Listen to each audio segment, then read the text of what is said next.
Muslim-Christian friendship mas pinatatag pa sa 8th-year anniversary ng Royal Sultan Paramount of Batangas.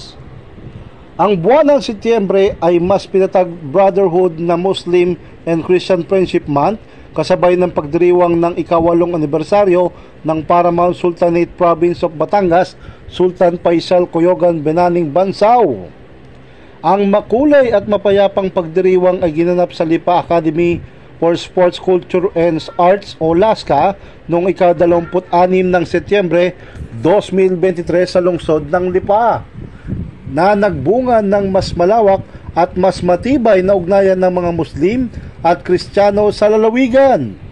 Dahil sa dalawang resolusyong ipinasa ng Sangguniang Panlalawigan sa pangungunahan ni Vice Governor Mark Libiste at ng mga bukal ng lalawigan ng Batangas at dinaluan din ng iba't ibang personalidad at politiko sa buong Calabarzon. Po ang ipinapahayag natin, hindi lamang sa lalawigan ng Batangas, kung hindi sa buong mundo, na ang mga Batangginyo, ang mga Kristiyano at mga Muslim ay nagkakaisa dito sa lalawigan ng Batangas. Dahil sa maganda nating pakikipag-ugnayan sa kanila, kaya maganda ang samahan.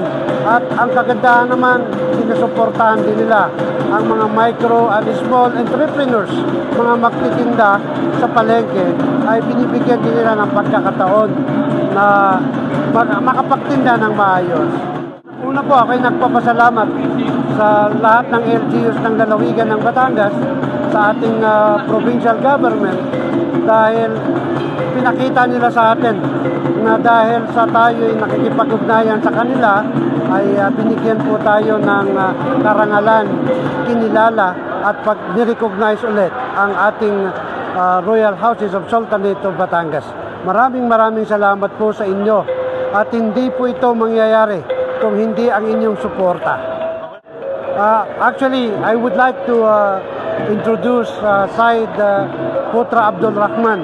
He used to be my business partner for 12 years, and the good thing was that he is serving the Batanguinos for more than 12 years. If you are in Malaysia and you can contact him, he is going to give you a good service without pay, without charge.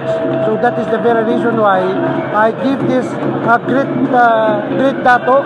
I give this dato besar because he really deserve it sa kanyang mga ginagawa, paglilingkod sa atin, lalong-lalo na sa inyong Paramount Sultan.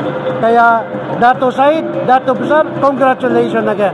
Congratulations. It's my honor to be invited by His Royal Highness Sultan Faisal. Well, I would like to greet you a happy 8th anniversary, at sana po ang community nyo dito ng Muslim and non-Muslim dito sa Lipa, Batangas ay mas magkaroon pa ng makabuluhang kasaysayan at kultura, para hindi lamang po para sa mga Muslim communities, kundi sa buong komunidad ng Lipa, Batangas. So, mabuhay po tayong lahat. Ating itatag at palaganapin ang kapayapaan sa ating lipunan. Isa sa panauing pandangal at tagapagsalita ay si Miss Gwendolyn Gwen Wong. Ayon naman kay Miss Gwen Wong, dating konsyel ng Lipa, kahit noon pa ay nagkaroon na ng mas magandang relasyon ang Kristiyano at Muslim, maging anya sa Lipa, kung kaya kanyang pinaanukala ang isang ordinansa na nagdideklara bilang Muslim-Christian Friendship Month tuwing Setyembre. Binigyang diin din ni Miss Wong sa kanyang mensahe na mayroon na moske at simbahan ng iba pang reliyon sa Fiesta World Mall na kanyang pinamumunuan. Ayon pa kay Wong, sa kanyang iniakdang ordinansa, mas pinatibay pa ang ugnayan ng Muslim at Kristiyano sa Lipa dahil meron ng Muslim-Christian Friendship Month na idinaraos tuwing Setyembre.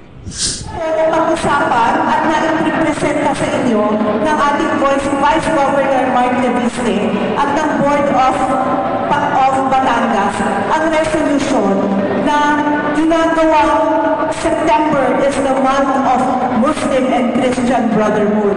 Gusto ko sanang ipakilala sa inyo na way back 2017, ang bayan ng Lipa, nung ako po ay konsehal, ako po isa sa mga author na ginawa na po natin September is the Muslim and